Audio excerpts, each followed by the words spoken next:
Welcome to Better Kansas City. Now it's a colorful explosion of fresh fruit working its way into this mezcal cocktail. Milissa Crawford from Port Fonda is here to show us how to make the Verde. So you and I are surrounded right now by green fruits and vegetables. Green, yes. Well, it's a new year, and I feel like the thing that comes with New Year is reinventing your health. So we're gonna do a really green cocktail today that fits all of your fruits and vegetables in.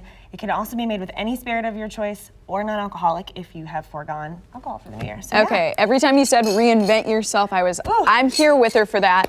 Now, one of the things you're using is a tomatillo, and this is a fruit, I guess, depending on if you're like camp tomatoes or fruit or veggie. Yes, so technically it is a fruit. Tomatillo, the literal translation is little tomato. So a lot of people see these and they think it's just a little green tomato. It's actually not. Tomatillos are a nightshade, and they're actually far more acidic than tomatoes. They're used all throughout Mexican cooking and culture. They're used in moles, in salsas, in sauces. And we decided to use one to bring some acidic freshness to this cocktail. So we have tomatillo as our base. We've got a lot of vegetables going into this though. So I've got some cucumber slices in here as well. Some fresh green apple to get a little bit of fruit in there. So we know the apple would help to sweeten it up a bit, but what kind of flavor property does like a cucumber bring to it? So cucumber, you're gonna automatically taste that green freshness. If you're somebody that likes cucumber water, you just feel really hydrated and it feels really fresh, like you just picked it out of the garden. So that's kind of what we were going for here, and we're gonna amp that up by adding some fresh herbs. So we're just throwing some cilantro in there. So we're gonna muddle all this together with our little muddler, and then you can choose. You can add a spirit of your choice. We prefer mezcal. This cocktail is inspired by a green mole from Oaxaca. So we picked mezcal because that's where most mezcal comes from. So that's and then you were kind of educating me a bit on Oaxaca, but that's such an interesting story. Absolutely. So Oaxaca is where most mezcal comes from in Mexico, not necessarily by law, it's just where a lot of agaves grow. It's also super known for its moles. So our current cocktail menu is inspired by the 7 moles of Oaxaca. There are 7 types of mole.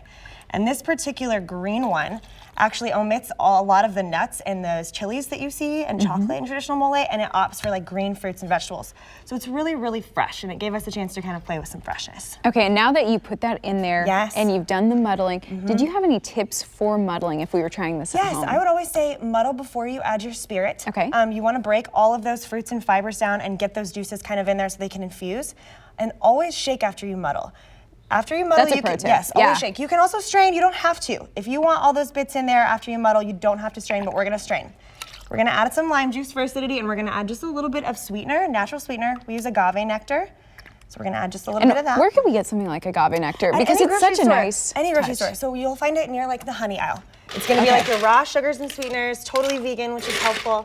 And it's all plant-based. So we're gonna add a little sugar, and we're gonna shake this up.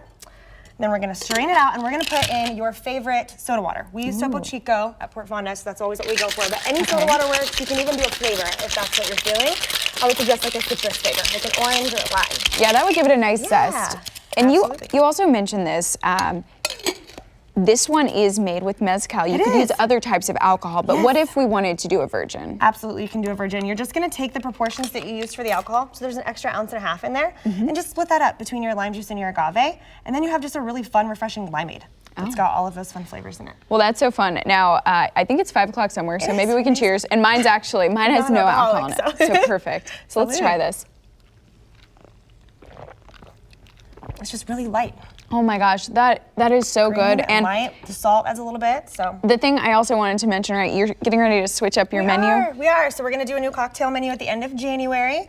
It's about to be Restaurant Week though, and we're participating in that. So this would be a great time to come, try our food, and get yourself a Verde cocktail before it's gone. Yeah, and if you like light, airy cocktails that are infused with cucumber, for instance, this would be a great one. Yes, perfect. So thank you so much, Melissa. Thank you for having me. So now let's take a look at what's new in theaters.